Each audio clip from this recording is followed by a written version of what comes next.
안녕하세요 여러분, 세상돌아보기입니다. 예, 오늘은 24년 11월 29일이고 금요일입니다.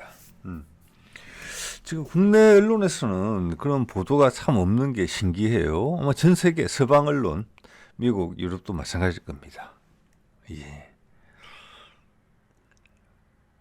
가장 중요한 일을 보도하지 않는 언론, 참 대단하죠. 지금 3차 세계대전의 위기가 코앞에 있고, 그것은 2차 세계대전은 무색할 정도로 위험한 전쟁이 될 것입니다. 인류의 상당 부분이 멸실될 것이에요. 왜냐? 핵무기를 사용할 것이니까. 예. 그리고 좀 제정신이 아닌 미국의 바이든이 그 과정을 그냥 밀어붙이고 있는 것이고, 거기에 신규 멤버로서 일본은 지금 깨갱하고 뭐 소리도 못 내고 있는 상황이잖아요. 이시바가 총선에서 대패한 이후로는. 근데 우리 윤석열이 나서서 힘을 북돋우고 있는 끝물의 끝판왕을 보여주고 있는 이런 상황이 됐어요. 그 위기에 대해서 아무도 이야기하지 않는다. 특히 우리나라에서는 뭐 우리나라 분들은 우리나라 언론을 주로 들으니까 예.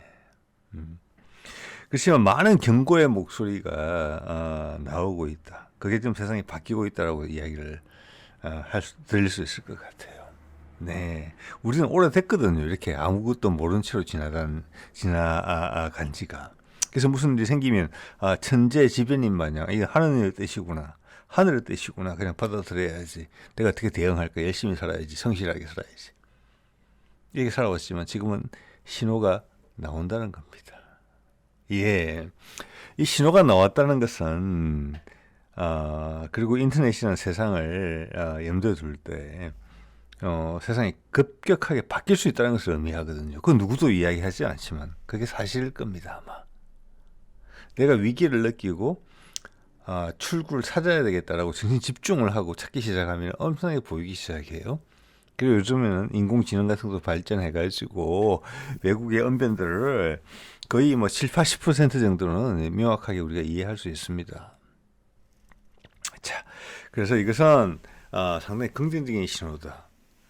이때까지 몰랐던 걸 알게 됐다고 해서 세상이 이렇게 더러워졌구나 이렇게 생각할 게 아니라는 겁니다. 그걸 알게 된 사실이 중요한 것입니다. 네. 자, 그래서 트럼프 지금 이제 뭐 돌아왔는지 모르겠습니다만은 러시아의 푸틴 현재 세계에서 영향력 1위라고 저는 감히 생각합니다. 여러 번 말씀드렸습니다만은 카자흐스탄에서 열린 아마 중앙아시아 지역 국가들 사이의 연대를 강화하는 그런 모임, 그것도 상당히 의미가 있죠. 예, 거기는 중국이 유라시아 대륙으로 본격 진출하기 위해서 필요한 중요한 통로입니다. 근데 그것을 러시아의 영향력 안에 둔다는 거, 현재는 그렇습니다. 이것도 미국의 입장에서 봐서는 러시아랑 협상을 하는 데 있어서 큰 매력거리죠. 저기를 막는 거하고 열어주는 거. 지금 놔두면은 브릭스에 이들 국가들이 가입할 거거든요. 조만간. 그러면은 유럽하고 연결되는 거예요. 그러니까 미국은 완전히 빠이빠이예요. 자, 그렇기 때문에 며칠 전에 제가 소개를 드렸던 아프가니스탄에서 있어서의 러시아와 아프간의 그 탈레반 정부 간의 협력 강화라는 부분은 이번 중앙아시아 미팅하고도 상관이 있는 것입니다. 그렇게 하면 남쪽에서 중앙아시아를 통해서 유라시아 대륙, 유럽으로 연결되는 그 통로를 제가 말씀드렸잖아요. 아프가니스탄은 사통팔달이라고. 왼쪽으로 이란을 통해서, 그리고 터키를 통해서 유럽으로 갈 수도 있고, 중앙아시아 국가를 통해서 러시아 내부로 향할 수도 있고, 거기서 우측으로 꺾어서 신장 위구르 쪽으로 해서 중국으로 갈 수 있어요. 그 길로 파이프라인이 지나갈 수도 있어요. 예, 그래서 푸틴은 보면 볼수록 엄청나게 전략적인 사람입니다. 네. 자, 그 관련된 여러 가지 몇 가지 이야기를 해보려고 합니다. 예. 자, 오늘 스푸트니크 뉴스 대문 사진인데요. 여러모로 다 의미가 있는 대문 사진이라서 제가 그대로 캡처를 해왔습니다. 제일 왼쪽에 있는 것부터 말씀을 드릴게요. 시리아의 반군, 정부군 말고, 정부군은 지금 러시아와 협력 관계에 있고, 시리아는 미군 기지도 있습니다. 시리아가 나가라 하는데 안 나가고 있죠. 이라크랑 똑같습니다. 그러면서 반군 세력을 지원을 해요. 그래서 그 반군 세력이 최근에 시리아를 공격했어요. 그래서 여기에 지금 접경국인 터키가 개입할 수가 있어요. 네. 자, 이것이 왜 이 시점에 이 전쟁이 벌어졌느냐. 왜 반군들이 정부군을 공격하기 시작했느냐. 왜 그게 활성화됐느냐. 이것은 좀 딥스테이트의 전략과 상관이 있다 이렇게 본다는 겁니다. 그렇게 되면은 왜 우크라이나 대통령 특사단이 무기를 얻으러 한반도에 왔는가? 우리 남한에. 이 모든 것가 엮여져 있다는 겁니다. 즉 딥스테이트의 목적은 지금 대통령으로 당선된 트럼프가 수습할 수 없을 정도로 상황을 악화시켜 놓겠다. 그래서 그들의 트럼프가 뭔가를 하려고 했을 때 할 수 없게 만들겠다. 모든 생채기를 가급적 악화시킨다. 신규 멤버인 한국까지 끌어들여서 이렇게 이해할 수 있는 대목이라고 감히 추정해 볼 수 있어요. 자, 그리고 오른쪽 위에를 보면은 푸틴이 우크라이나에 핵무기를 배치하게 되면, 이런 말은 뭐냐면 푸틴을 이야기를 통해서 우리가 배울 수 있는 게 많아요. 미국이 고려하고 있구나. 그 정보를 러시아가 들었구나. 예. 그 나토군 파견. 거기에는 한국군 무기, 한국군 파병 이야기까지 들어갈 수 있어요. 거기 감히. 우리는 강력한 군사력을 가진 국가거든요. 유럽의 어떤 나라도 우리한테 비빌 수가 없는. 그리고 우리 윤석열 정부는 그런 건수를 지금 원하고 있잖아요. 네. 우리 전문용어로 밥하러 똥 싸먹는 이런 짓을 할 동기가 충분히 많은 상황이에요. 그래서 절대 배제할 수 없다고 봅니다. 어제 말씀을 드렸지만, 자, 그렇게 되면은 그 핵무기가 배치되기 전에 모든 수단 방법을 강구해서 막겠다. 뭐 핵전쟁이라는 뜻이죠. 예. 자, 그래서 세상이 지금 미쳐 돌아가고 있다 이렇게 보시면 돼요. 특히 미국을 지금 가지고 있는 모든 영향력을 최대한 부으려고 하는 거예요. 그리고 난 몰라라. 예, 우리 인류의 수준이 이 정도입니다, 여러분. 교회 다니시는 분들, 절에 다니시는 분들, 여러분의 기도가 이런 것을 포함하지 않는다면 개인 욕심에 불과한 것입니다. 여러분의 기도는. 네. 세상이 다 멸망하는데 거기에 대해서 신을 추종하는 자로서 그 상황을, 이웃의 멸망 상황을 지켜보면서 아무 역할도 하지 못했는데 하늘나라가 날 받아주겠습니까? 좋은 쪽으로. 예. 그런 분들은 더더욱 책임감을 느끼셔야 돼요. 연대감을 느끼셔야 되잖아요. 종교를 가지셨다는 것은. 그렇죠. 그리고 나를 희생하더라도 전체가 망가지는 일을 막기 위해서 제일 우선적으로 나서야 되는 사람들이 종교인들이에요. 네. 그래서 제가 종교도 끝물이다라고 이야기하는 겁니다. 지금 기존의 종교 행태는. 그리고 오른쪽 위에 거 보면은 러시아의 국방장관이 북한을 방문했다. 이것을 지금 대문 기사에 실었어요. 이것은 푸틴이 경고를 한 것처럼 지금 우크라이나 특사단이 다녀갔지만 거기에 대해서 계속 신경을 쓴다는 겁니다. 지금 이게 아마 우리 윤석열 용산 대통령실에서는 가장 부담스러운 기사였을 것 같아요. 이 중에서. 예, 이거 이상의 억제 요인이 없습니다. 계속 구두로 경고했죠. 한국이 우크라이나에 무기를 제공하고 그 무기로 러시아 희생자가 발생하면 참지 않겠다. 그리고 국방장관 바로 보냅니다. 자, 제가 봐서는 1, 2개월 단위로 계속 고위급 인사가 방문하고 있어요. 이거의 의미를 심각하게 생각해 보셔야 될 거예요. 네. 한반도의 평화에 도움이 되는 행동이라고 봅니다. 미국은 이렇게 못하고 있잖아요, 지금. 네. 그리고 오른쪽 밑에 걸 보면은, 지금, 이스칸다르 그 전술 탄도탄을 이용해서, 뭐, 하이마스하고 에이티킴스를 몇 개 부셨다는 이야기고요. 그 옆에는 보면은, 지금, 페이스북에, 주커버거, 이러면 아시죠? 거기가 마라라고까지 찾아가서 트럼프를 만났다는 내용이에요. 요걸 좀 깊게 다룰 필요가 있어요. 좀 이따 말씀드릴게요. 구체적으로. 예. 자, 여러분, 뭐, 제가 가끔 드리는 말씀입니다만, 우리나라의 민주주의 수준에 대해서 안타깝다. 이렇게 생각하시는 분이 많으실 건데, 우리의 민주주의는 제가 봐서 세계 1등입니다. 네, 그게 주커버그 이야기가 알려주는 거예요. 이거 우리나라에서 이런 일이 발생했으면 벌써 발칵 뒤집혔어요. 넘어가잖아요. 자신이 살려고 지금 트럼프를 찾아가는 거거든요. 좀 이따 말씀드리겠습니다. 자, 이 두란 제가 가끔 소개드리는데 영국에 있는 국제 변호사가 하는 겁니다. 제일 아래쪽에 있는 사람.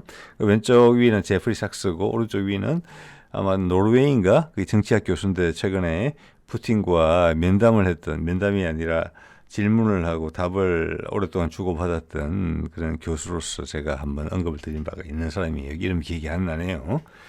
여기가 상당히 냉정하게 보거든요. 이 제목을 한번 보세요. 예. 유럽이 이성을 되찾고 지금 이성을 잃었다는 겁니다. 왜? 유럽의 엘리트와 대중은 지금 따로 놀고 있거든요. 유럽의 대중은 우리나라를 챙기자. 우리가 먼저 살아야지. 지금 죽겠다 힘들어서. 그리고 약자들부터 힘들게 하잖아요. 은퇴자들한테 혜택을 줄이고, 그거는 영국, 프랑스, 독일 다 그래요. 농민들, 단결력이 약하고 크게 저항할 것 같지 않은 농민들한테 들어가는 뭐 유류세를 없앤다든지 이런 식으로 접근하고 있어요. 나라의 비용을 줄이기 위해서. 그 비용의 증가는 우크라이나 전쟁 때문에 왔고, 그것은 인력비의 증가에서 왔어요. 기본적으로는. 그런데 우리부터 살자 이렇게 이야기를 하면은 이들 유럽의 기존의 정부들은 뭐라고 이야기하냐면 너는 거구다 이렇게 이야기를 해요. 이민에 반대한다. 반인륜적이다. 이렇게 낙인을 찍으면서 지금 버텨서 넘어가려고 하거든요. 예, 그림이 상당히 재밌죠. 이미 좌파 우파의 개념은 이미 혼란스러워요. 이게 우리를 가지고 멍멍이 꿀꿀이 취급하는 거예요. 그렇게 교육을 시켜놓고 너에게 속한 거 아니야? 그럼 내가 덜컥 그 말을 들으면 맞아, 난 그거지. 그럼 난 그거 아닌데? 그 나쁜 거 아니야? 이렇게 생각을 들게 만든다는 거예요. 그렇지만 심대한 타격을 다 받았죠. 올라프 휘청휘청하죠. 예, 마크롱 겨우 살아남았죠.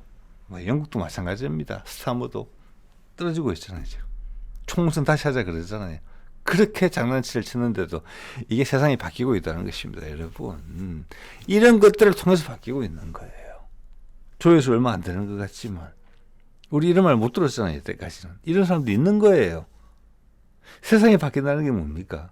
소수가 비주류가 주류가 되고 주류가 비주류가 되는 거예요. 저도 주류가 될 수 있을까요? 농담입니다. 네. 자, 이런 이야기들 유럽 사람들이 하고 있다는 걸 여러분 이제 인지하시라는 말씀으로 드리는 겁니다. 유럽이 이성을 되찾고 지금 이성을 잃었다. 이성을 잃은 이유는 미국에 추종됐다. 지난 70년간 그 시스템에 먹고 살았다. 그런데 그것은 위에서 엘리트 계층만 그랬던 것이다. 하부 계층은 상관이 없었던 일이다. 그러면 나는 모르고 너는 안다? 그 차이만큼 그들 해먹었다고 생각하시면 돼요. 밑에하고 아래가 다른 이야기를 했을 때는 우리는 그런 게 상당히 적은 나라입니다. 여러분 한번 생각해 보세요. 내리막길을 되돌릴 수 있을까? 글쎄요. 네. 자, 푸틴이 지금 이제 아까 말씀드린 카자흐스탄 행사에서 인터뷰를 했고 기자들 질문을 받고 답을 했어요. 지금 전 세계에서 지도자들의 인터뷰를 들을 만하고 진솔한 대화가 오고 가고 거기를 통해서 고개를 끄덕이고 내가 세상에 대한 이해의 폭이 넓어지는구나 이렇게 느껴지는 인터뷰는 진짜 드물거든요. 그게 세상이 망조가 들었다는 겁니다. 심지어 교회에 갔어도 절에 갔어도 그 순간에 이렇게 고개를 끄덕이면서 듣지만 돌아와서 세상 일과 비교를 해보면 이게 뭐야 이거 이런 경우가 있을 거예요. 많이. 그게 세상이 잘못됐다는 겁니다. 네, 그게 불교든 기독교든 우리 민초의 마음 한가운데 있어야죠.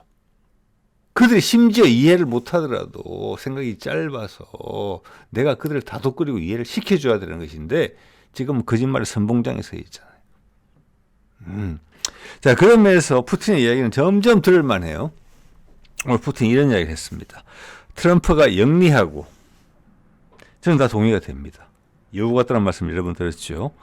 남자답다는 것은 그림에 나오는 것처럼 지난번에 총알 맞고 한 행동에 대해서 푸틴이 재평가했다는 것입니다.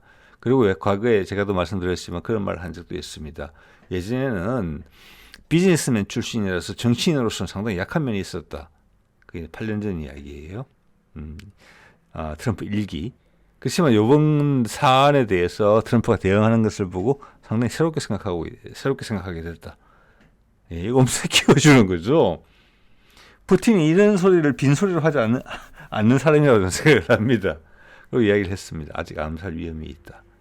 영리하고 남자답지만 아직 대통령이 안 됐다. 죽을 수도 있다. 이렇게 이야기했어요. 지금 바이든이 벌이는, 그리고 딥스테이시 벌이는, 그리고 나토가 벌이는, 우리나라까지 전념돼서 벌어지는 이 행태를 봤을 때 기회만 되면 트럼프를 얼마나 죽이고 싶겠습니까? 저는 그게 피부로 다가옵니다. 이 말이. 자, 이게 이 세상에 이러한, 인류 역사상 이러한 버이 로맨스가 있었는지 궁금할 정도입니다. 예. 자, 또 버이 로맨스를 이야기를 한 게 트럼프가 북한의 김정은에 대해서 그렇게 이야기했습니다. 이 세 축이 세상의 중심을 잡는다. 서로 지켜주고 보태준다. 이걸 느낄 수가 있는 것입니다. 트럼프와 이야기하지 않습니까? 김정은이 쓸만한 아이디어가 있다. 그도 날 만나고 싶어하고 나도 그를 만나고 싶어한다. 그는 우리를 겨냥한 많은 핵무기를 가진 나라다. 어떻게 그하고 친하게 지내지 않을 수가 있겠느냐. 엄청나게 현실적인 발언이잖아요. 그 삼위 일체로 세상을 뚫고 나간다. 그 핵심 멤버다. 그 셋이 이렇게 봐집니다. 네. 그리고 아직 암살 위험이 있다. 이것은 실제적인 메시지라고 저는 봅니다. 딥스테이트의 입장에서는 가장 좋은 방법이에요. 이게 미국의 역대 대통령 중에 암살로 사라진 사람이 여럿이에요. 존 F 케네디, 링컨, 그 외에 또 있습니다. 제가 숫자를 정확히 세워보진 않았지만 3명 이상이에요. 네. 우리나라 대통령이 이때까지 몇 명입니까? 그 중에 암살로 사라진 사람이 있죠. 암살의 위험에 노출됐다가 구사일생으로 살아나서 대통령이 된 사람도 있죠. 최근에 대통령 후보, 야당의 대표가 죽을 뻔했죠. 칼 맞아서. 예, 이거는 어디에도 있는 이야기입니다. 그래서 푸틴의 이 걱정은 동감이 되고, 여기가 트럼프 쪽에서 상당히 진지하게 받아들였다. 동시에 상당히 연대감을 느꼈겠다. 그래서 어제 말씀드린 대로 우크라이나의 특사단이 남한을 방문한다는 이야기를 듣고 푸틴이 경고를 했고, 트럼프 쪽에서는 김정은과 직접 만날 것이라는 이야기를 하면서 윤석열을 압박을 가했습니다. 그래서 윤석열이 공개적으로 우크라이나에 무기를 지원하겠다는 말을 못했어요. 근데 뒤로는 해줄 수 있어요. 네. 자, 그런 게 지금 진행되고 있는 상황이고요. 예, 그래서 트럼프가 살아남아서 1월 20일 날 대선이 될 때까지 푸틴이 계속 케어를 하고 있다는 거. 조마조마하다는 거예요. 카운트다운 한다는 거예요. 오늘 하루 지났구나. 체크. 딸깍. 이러고 있다는 거예요. 그리고 보니까 오늘이 잠깐만요. 11월 29일이죠. 30일이니까 이제는 50일 남았잖아요. 이 50일이 엄청나게 긴 시간입니다. 이 안에 딥스테이트이 뭔가를 해야 돼요. 윤석열도 뭔가를 해야 돼요. 트럼프는 살아남아야 돼요. 그 이야기를 푸틴이 하고 있다고 봅니다. 자, 이런 거 이야기를 처음이신 분도 있으실 텐데 과거에 제가 말씀을 드렸습니다. 트럼프가 어느 정도까지 이야기를 했느냐 하면 이런 이야기를 했어요. 내가 대통령이 되면 러시아 금융 제재를 중단할 것이다. 이거는 청천벽력 같은 이야기죠. 천국을 지옥이라고 이야기하는 것 같아요. 자, 미국 대중의 인식은 푸틴은 김정은급이에요. 우리 한국에서, 남한에서 북한을 생각할 때. 그런데 그 금융 제재를 중단하겠다? 이유는 금융 제재를 했더니 그 사람들이 달러를 안 쓴다. 그런데 그게 브릭스가 커지면서 중국하고 러시아가 이제 미국의 경제적인 지배력이 약해지는 와중에 그들이 자꾸 달러를 배제하니까 달러가 힘들어진다. 이 이야기를 하는 거예요. 상당히 솔직한 언변이라고 봅니다. 트럼프의 이 말을 미국의 언론들은 풀이해 주지 않았고 대중들은 이해하지 못했습니다. 예. 이 현실 이런 큰 괴리감 속에서 현실과 대중들의 세상을 인식하는 그 차원, 그 괴리감을 극복하면서 그렇다고 그 대중을 미워할 수 있는 건 아니잖아요. 그죠? 그것도 왜냐면 정치인들의 잘못이니까 지금 수십 년간. 자, 그 역할을 현재까지 제가 봐서는 아주 위태위태하지만 잘해내고 있다. 미국의 복이다. 저는 그렇게 생각합니다. 트럼프가. 이걸 제가 몇 개월간 지켜보면 있어가지고. 자, 그래서 푸틴이 엄청나게 지원을 하고 있다. 이렇게 봅니다. 트럼프의 상황에 대해서 경고도 하고. 예, 조심하라고. 자, 푸틴도 그래서 그런 이야기를 했죠. 우리는 탈달러화를 정책 목표로 삼고 있지 않다. 이것은 중국이 깜짝 놀랄 일입니다.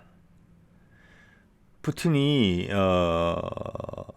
달러 거래를 하지 않고 위안화나 자국 통화, 루블이나 이런 걸 거래를 하는 것에 대해서 미국이 막았기 때문에 우리가 어쩔 수 없는 선택이었다. 그 결과적으로 미국이 발등 찍는 결과가 나왔다.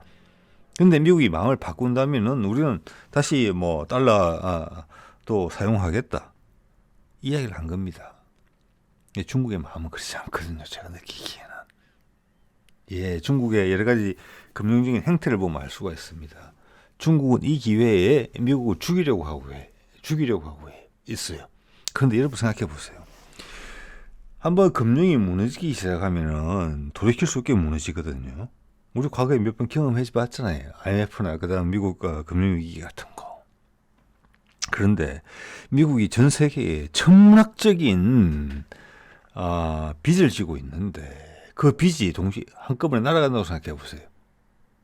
전 세계가 빚잔치를 하면서 그들이 가지고 있는 엄청난 자산들이 사라지게 될 거예요. 그 금융위기예요. 그것도. 이때까지 금융위기보다 그 어떤 금융위기보다 엄청난 금융위기예요. 근데 중국은 그걸 바라고 있는 셈이고 러시아의 생각은 그건 아니다. 저는 러시아의 생각에 동의합니다. 그건 아니죠. 예. 그래서 이런 금융정책적인 면에서 입장을 살펴보면은 중국은 미국과의 패권 경쟁을 상대방을 죽여야지 내가 산다 이런 느낌이 상당히 강한 거고요. 그게 현재 중국의 수준이라고 저는 봅니다. 그게 그들의 문화적인 정치적 수준과도 상관이 있어요. 그만큼 부족한 부분이 많다라는 부분이에요. 즉 중국의 덩치는 크지만 현재 경제적인 상황은 뭐냐면은 우리가 과거에 80년대 후반에 90년대 후반인가요? 예. 김영삼 시절에 IMF 맞았을 때 딱 고전의 상황과 같아요. 그때 지금 젊으신 분들은 이해를 못 하시겠지만 그때는 디지털화가 안 됐을 때입니다. 그래서 무슨 사업을 하려고 또는 뭔가 중요한 일을 하려고 정명서를 떼려면 여기저기를 많이 다녔어야 됐었어요. 그리고 급행료라는 걸 냈었어야 됩니다. 즉 뇌물을 줬었어야 돼요. 자, 고속도로에서 속도 위반해서 교통숙련한테 걸리면은 5,000원짜리, 10,000원짜리 하나 찔러주면 해방되던 시기였었어요. 모든 게 그랬어요. 중국이 지금 그래요. 근데 우리는 그걸 극복했잖아요. 네. 그 중국이 그 길목에 있는데 그런 상황을 가지고 그런 여건을 가지고 현재 체질을 가지고 미국을 대체하는 정권이 되겠다라고 이야기를 하는 거거든요. 정부가 되겠다고. 저는 그거는 인류 역사의 퇴보라고 생각을 합니다. 중국은 그런 수준이 안 돼요. 아직까지는. 내부적으로 골마 터질 수 있는 부분이 많아요. 민의가 반응이 안 돼요. 많은 게 왜곡돼 있어요. 네, 그거는 뭐 여러분 조금만 찾아보시면 많은 전문가들이 인지하는 부분이에요. 네. 그래서 미국이 조금만 정신을 차리면 되는 부분이 분명히 있거든요. 그 점을 그 기회를 푸틴은 트럼프라고 보고 있는 거예요.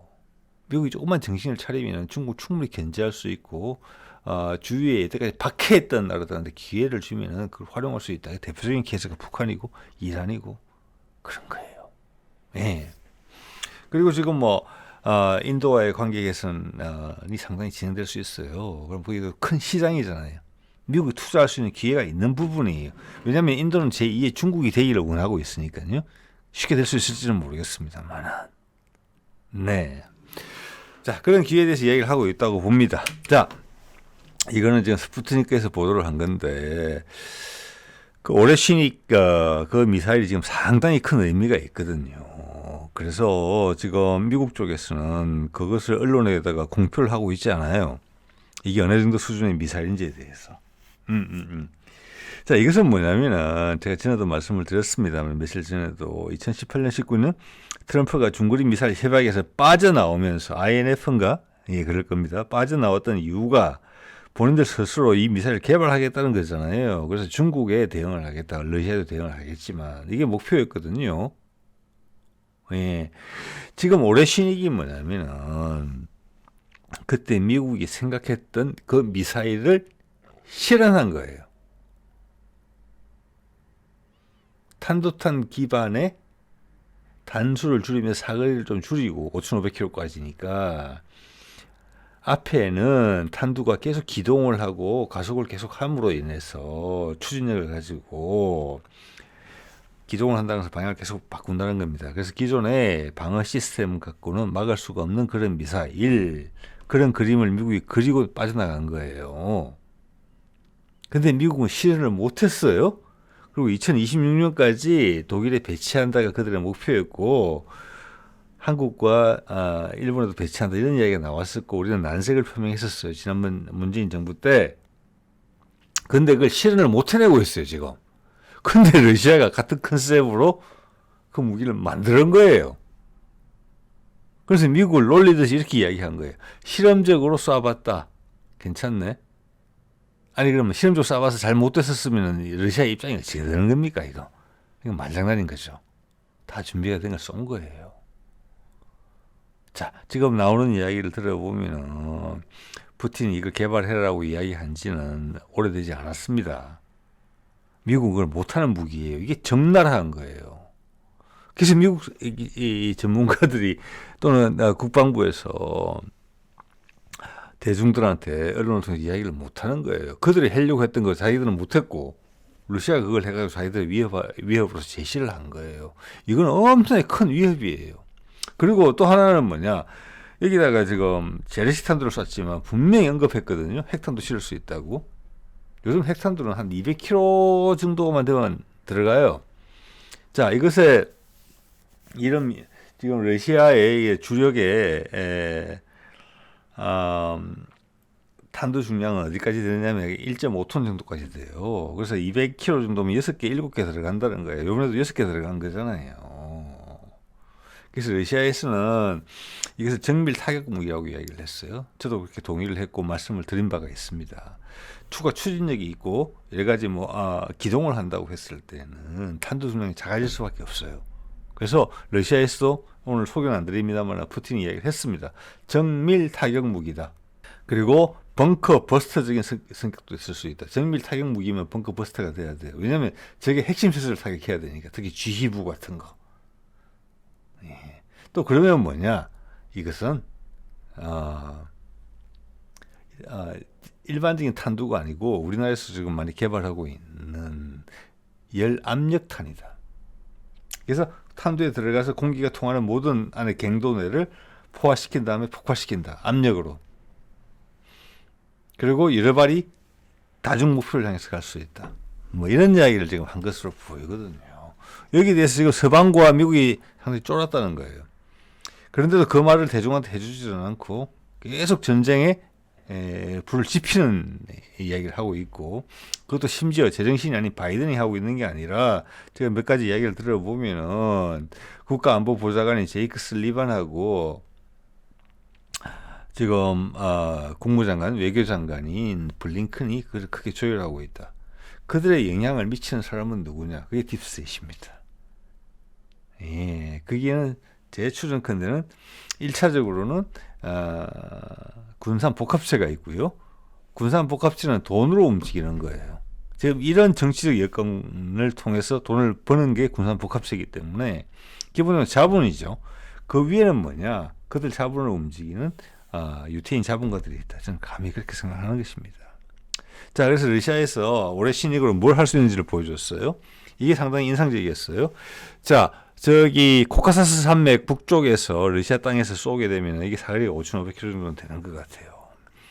쿠웨이트에 미군 기지가 있고, 자, 이때까지는 우리가 유럽만 생각을 했잖아요. 그게 아니다라는 이야기를 이 사람이 하고 있어요. 스푸트니크에서 쿠웨이트에 있는 미군 기지, 바레인에 있는 미국 함대 기지, 카타르에 있는 기지, 그리고 아프리카에 있는 유일한 미군 기지인 지부티까지 타기 가능하다. 지부티까지 거리는 4,100km다. 그까지 날아가는데 걸리는 시간은 20분이다. 타기 가능하다. 너희들은 못 막지 않니? 이야기를 한 겁니다. 이게 유럽에 국한된 게 아니라는 거예요. 미군 기지 타격할 수 있음을 다 언급하고 있어요. 이게 첫 번째 대상이라는 거예요. 당연하죠. 거기 뭐 런던이나 파리를 치겠습니까? 군사기지를 치겠죠, 먼저는. 자, 그 다음 이것을 캄차카 반도, 동북아의 캄차카 반도, 러시아가 땅이 크긴 큽니다. 캄차카 반도에 배치를 하게 되면은 괌까지가 거리가 4,500km, 그리고 알래스카에 있는 공군기지 2,400km, 심지어 하와이까지, 하와이는 5,100km인데 타격할 수 있다. 캄차카 반도에 이 미사일을 배치하면 하와이까지 거리는 5,100km다. 시간은 25분밖에 안 걸린다. 못 막는다. 예. 자, 이거 새로운 각도에서 볼 수 있는 내용들이죠. 또 알래스카에 가장 가까운 미국에 가장 가까운 지역인 추코타에 배치를 하게 되면은 몬테나와 노스다코타를 칠 수 있다. 둘 다 4,700, 4,900km밖에 안 된다. 23분, 24분이면 된다. 이 길을 치는 이유는 뭐냐면은 여기에 미국의 미니트맨 3라는 대륙간 탄도탄의 기지 사일로들이 있는 곳입니다. 지하 기지들이. 그 길을 칠 수 있다는 것입니다. 이 미사일로. 예. ICBM이 아닌데도 불구하고 그것은 스타트 조약에서 제약을 받고 있기 때문에. 그래서 이게 엄청나게 딜레마예요. 이걸 이제 미국은 확인했거든요. 우리가 막을 수 없다는 것을. 현재 기술로는 그게 패트리앗이든 사드든 그리고 소위 이지스 쇼우라고 불리는 구축함에 탑재됐던 그 이지스 전투체계를 가진 그 스파이 레이더, 예, 지상용으로 했던 거, 그게 이 미사일을 잡을 수가 없다. 자, 이거는 뭐냐면은 기존에 이제 이지스 그리고 스파이 레이더들이 A사 시스템으로 좀 업그레이드가 되고 있지만 상당히 제한적이거든요. 자, 그들이 극초음속 미사일, 초음속 또는 극초음속 미사일에 대해서 취약하다는 것을 동시에 이야기해주고 있는 겁니다. 자, 이거는 미국이 아무 말 못하고 벙어리 노릇이 된 것은 이것을 막을 수 없다는 거예요. 이것을 대중이 알기를 원치 않는다는 겁니다.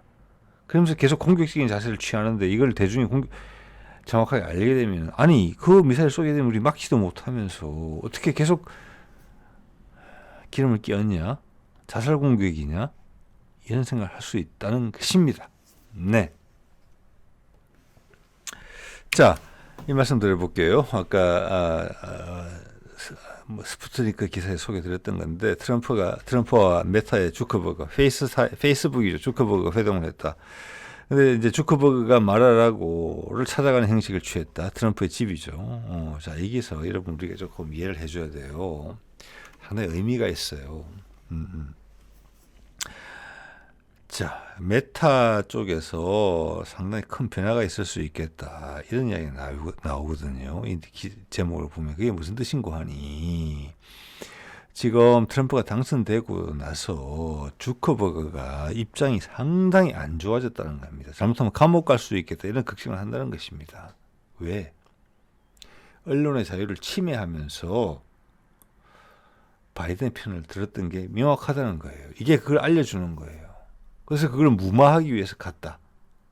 자, 그럼 그 신호탄으로 뭐 감방을 보낼지 안 보낼지 모르겠습니다. 고소를 할지 안 할지 모르겠습니다만은 그에 대한 대응책으로 메타 내부에 큰 변화가 있을 수 있겠다라는 이야기를 하고 있는 거예요.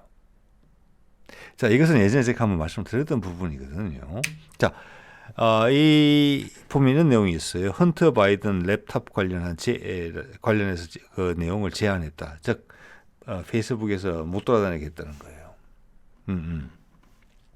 이게 언제나 하면은 여러분 2020년 대선이에요. 자, 좀 이따 제가 말씀을 드리겠습니다만은 주커버그가 이때 FBI 쪽에서 연락이 와서 헌터 바이든 내용 랩탑, 우리 뭐 최순실 그 랩탑, 박근혜 랩탑 그런 이야기는 똑같아요. 왜 이 유사성이 발생하는지 좀 한번 생각을 해보세요. 그때 랩탑이 아니고 그거죠. 그 패드 같은 거였죠. 박근혜 최순실 경우에는. 근데 이때가 FBI 연락을 했는데 그 FBI의 최고 상층부 명령권자는 트럼프였을 때였어요. 왜? 트럼프가 재선에 도전하고 있었으니까. 그런데 FBI가 압박을 가해서 주커버그의 말에 따르면 헌터 바이든한테 조 바이든한테 불리한 내용을 빼라 라고 요청했다는 거예요. 저는 그때 이 내용을 보고 이것이 딥스테이트이 존재한다는 증거구나. 트럼프가 장악하지 못하고 있었구나. 그래서 트위터 정치를 했구나. 그렇게 이해를 했던 부분이거든요. 이걸 빌려간 거예요, 지금. 쉽게 이야기하면 내가 제대로 처신할게. 언론의 자유에 부합하게 행동할게. 자, 이거 그때 제가 다뤘던 내용입니다. 이거 8월달이거든요. 이때 이 기사를 이 영상을 올렸더니 유튜브에서 제한 조치를 걸었어요. 오늘 어떻게 할지 모르겠네요. 저는 아무 제한 조치에 이해를 못하겠습니다. 이것은 미국 언론에 보도된 것이고 미국 의회에 나가서 주커버그가 이야기를 한 부분이에요. 근데 이걸 왜 차단을 하느냐? 나오죠. 이게 2020년 대선을 앞두고 FBI가 헌터 바이든 랩탑에 저기가 이제 헌터 바이든의 부정에 대한 이야기라는 거예요. 헌터 바이든은 조 바이든의 아들입니다. 했고 그것은 러시아가 사주를 한 가짜 뉴스라고 이야기를 해라. 그게 동의했다. 이겁니다. 이런 게 가짜 뉴스입니다. 전체적으로. 자, 우리도 이런 일이 많이 발생하지만 우리는 어려워요.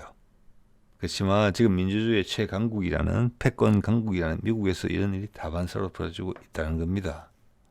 즉 우리말로 국정원이나 대통령실에서 네이버나 카카오톡에다가 전화를 해가지고 이런 기사는 내려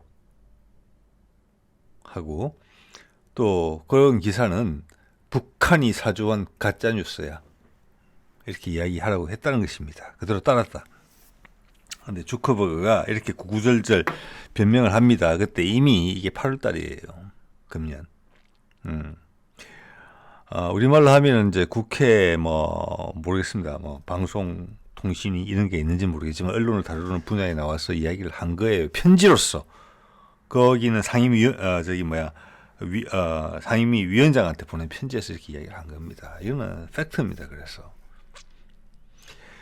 그래서 지금 이제 AI도 발전하고 그랬으니까 일단 내용을 다룰 때 그게 팩트 체크를 할 수 있는 기능도 있는 것 같아요. 짧은 기간에 사실인지 아닌지에 대해서 해봤더니 다 사실이더라. 헌터 바이든의 랩탑에 대한 내용이 이렇게 부연 설명합니다.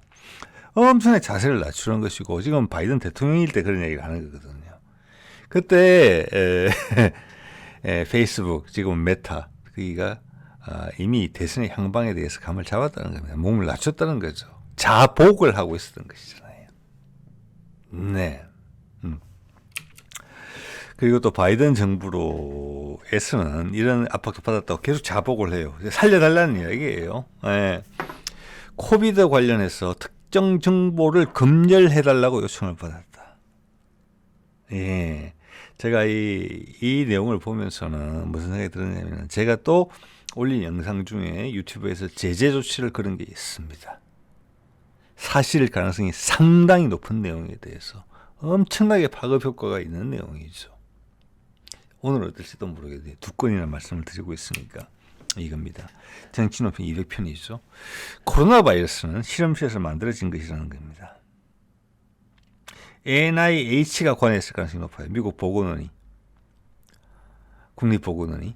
이번에 국립보건원장으로서 트럼프가 추천한 사람이 역시나 인도계입니다.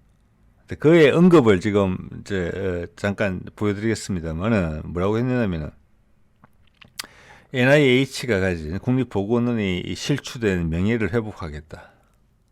그게 이거랑 상관이 있다고 봅니다. 실험실에서 나온 것은 분명해 보여요.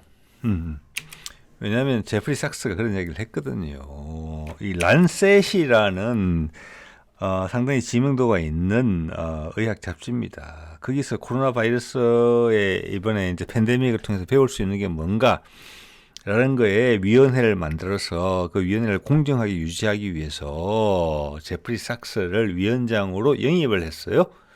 그리고 제프리 삭스가 어느 데이터를 모아보고 전문가들 의견을 들어보니까 내용은 이런 거예요. 자, 자연적인 바이러스가 있죠. 바이러스는 우리 인간보다는 항상 유전자 크게 작기 때문에 돌연변이가 많고 진화가 빨라요. 그래서 우리는 또 우리의 있는 내부에 있는 면역 시스템 또 따라서 바뀌어요. 그래서 일부 희생이 당하고 또 막아쓰고 이게 치고받고를 계속 하는 거거든요. 그런데 국방과학기술 쪽에서 소위 말하는 생물학 제재를 만드는 쪽에서 특정 바이러스의 변화를 사실은 오랜 시간에 걸쳐서 일어날 수 있는 변화를 짧은 시간에 일어날 수 있게 인공적인 유전자를 가운데 변형을 가한다는 것입니다. 그래서 인간이 거기에 대해서 면역체계가 빨리 대응을 못하게 그런 피해가 엄청나게 크게 나겠죠. 인간이 거기에 인위적으로 개입하기 위해서는 그걸 자르고 넣고 할 때 유전자의 특정 부위를 거기에 넣는 틀이 먼저 들어가야 돼요. 내가 원하는 유전자를 넣기 위해서. 그 틀은 전 세계 과학계에서 생물학계에서 쓰는 부분이에요. 소위 말하는 분자 생물학계에서. 자, 여러 변이가 나왔고 그 변이에 대해서 유전자 분석을 싹 다 했어요. 이거는 전 세계가 알고 있다고 봐야 돼요. 말을 못하는 거죠. 우리나라 질병관리청에서 알고 있을 거예요. 이거 이상하네. 이건 자연적인 변이가 아니잖아. 인간이 인위적으로 넣은 건데 이거는 분명히 우리가 실험실에서 쓰는 건데 유전자 조작할 때 쓰는 거, 유전자 조작 콩 뭐 많이 있잖아요. 그죠? 질병에 강한 뭐 가뭄에 강한 이런 거 만들 때 그거보다 바이러스에 손을 대는 것은 훨씬 간단한 거거든요. 유전자가 작기 때문에 동물이나 식물이 하는 것보다는 다 알고 있는 겁니다. 예, 전 세상을 닫아놓은 거예요. 거기에 대해서 제프리 삭스가 이야기를 한 거예요. 란셋에 가서 딱 봤더니 다 그렇더라던 거죠. 이건 인위적인 거다. 어디서 나왔느냐? 미국은 이야기했죠. 중국에서 나왔다고. 아니에요. 미국에서 나왔을 가능성이 큽니다. 엄청난 일이에요. 이것은 감히 말하기 어려운 제프리 삭스가 그 이야기를 했잖아요. 네. 그렇기 때문에 아까 말씀드린 트럼프가 새로 임명한 국립보건원장은 명예를 되찾겠다고 이야기를 했어요. 이런 거에까지 손이 갈 수 있다는 이야기입니다. 그리고 미국 보건복지부의 장관을 누굴 지금 지명을 했습니까? 추천을 했습니까? 로버트 케네디 주니어예요. 부패 덩어리라고 보고 있는 거잖아요. 그 밑에 있는 산하 기관 중에 하나가 국립보건원이에요. 자, 이걸 까발리기 시작하면 바이든은 나락으로 떨어지게 돼요. 그리고 국립보건원하고 보건복지부 관련된 모든 기관들을 완전 청소하겠다는 게 지금 로버트 케네디 주니어의 뜻이거든요. 미국 국민의 건강을 정진시키기 위해서 업체와 손잡았고 식품업체와 손잡았고 제약업체와 손잡아서 망가뜨렸다. 코비드도 자기들 실수로 흘려놓고 중국과의 경쟁 상태에서 이거는 우리나라에서 하고 있는 일입니다. 병원균을 더 강하게 만드는 거. 다른 많은 나라에서 하고 있는 일이에요. 그게 어떻게 흘러나온 거예요, 바깥으로. 그런데 그 기회를 뭘로 활용했습니까? 미국 기업들이 백신을 팔아먹는 쪽으로 활용했단 말이에요. 그걸 로버트 케네디 주니어가 알고 있는 거거든요. 자, 이런 상황에 닥쳤기 때문에 푸틴이 걱정하는 것처럼 트럼프가 암살당할 수 있다. 이 경고가 허언으로 들리지 않는다는 것입니다. 자, 오늘 이 정도 말씀드릴게요. 네.